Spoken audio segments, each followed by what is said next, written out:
आज लोग से ना माई से हम गुहार करम कि माई अपन दिल के सच्चाई ये गीत में रखम। बड़ी लोग के बात सुने के मिलेला है समाज में। लोग कहता कि बहुत दिन से तू गावत करू लेकिन अब तक तुहार कोनो हिट मैटर नहीं खे। कहनी कि सब माई के कृपा बा, जरा पर माई की कृपा हो जाई उ सबे हिट हो जाई। हमारा विश्वास बा कि माई की कृपा हमरो पर हुई। वही उम्मीद के साथ ही गीत आप सबके बीच में कहेक बका हो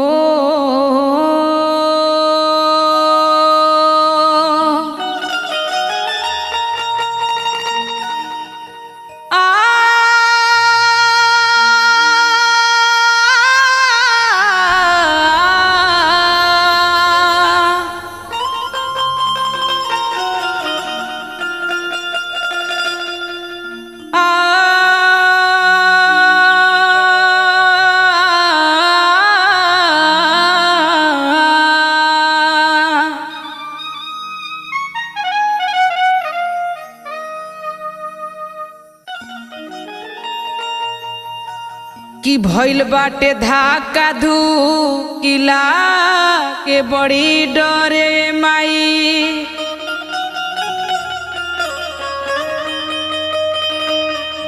अरे भइल बाटे धाका धूकी तो लगे बड़ी डरे हो।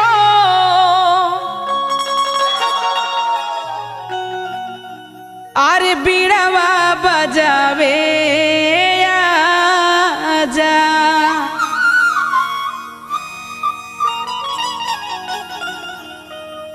माई हो मोर हो।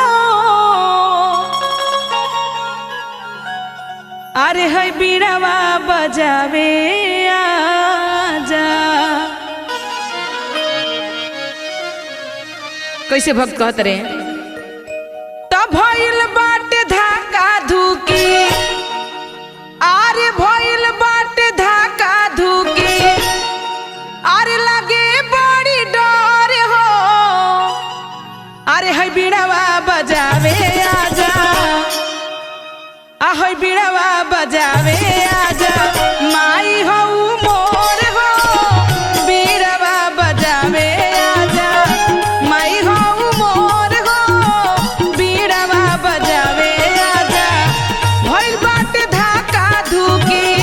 भइल बाटे धाका धूकी लगे बड़ी डरे माई। भइल बाटे धाका धूकी लगे बड़ी डर हो। तबीड़वा बजावे आजा माई हो मोर हो। बीड़वा बजावे आजा माई हो मोर हो। बीड़वा बजावे आजा।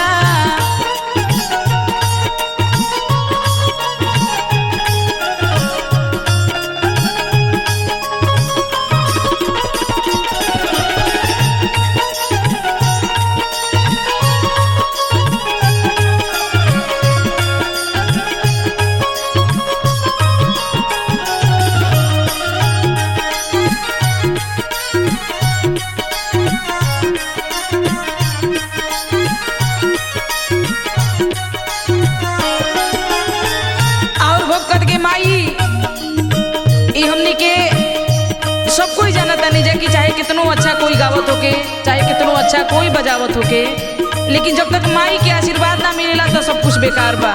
वही विश्वास वही आस्था के साथ वो लइका गुहार करता। साज बाना बाज बमाई उखड़ल आवाज बा।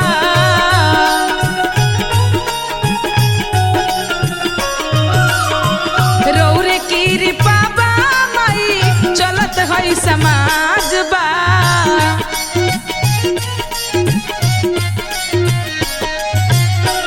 सजबा न बाजबा माई उखड़ल आवाज बा। रौरे की पाबा माई चलत है समाज बा। कर ले खुशबुआ माई कर ले खुशबुआ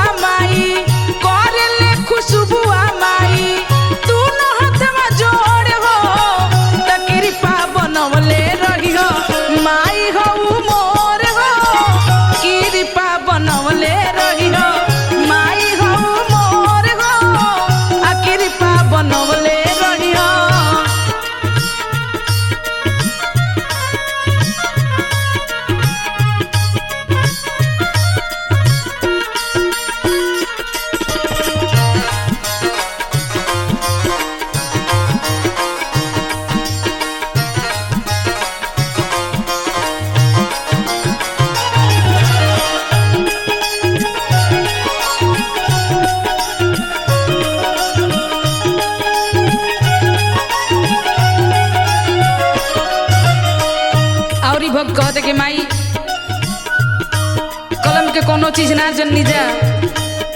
संगीत रग रग में समा गईल, एकरे पर स्थायी रह गई जा। एक बाद हमनी के कोनो जॉब वगैरह नहीं खे। भक्त बड़ी भाव से कहता का, पढ़नी न लिखनी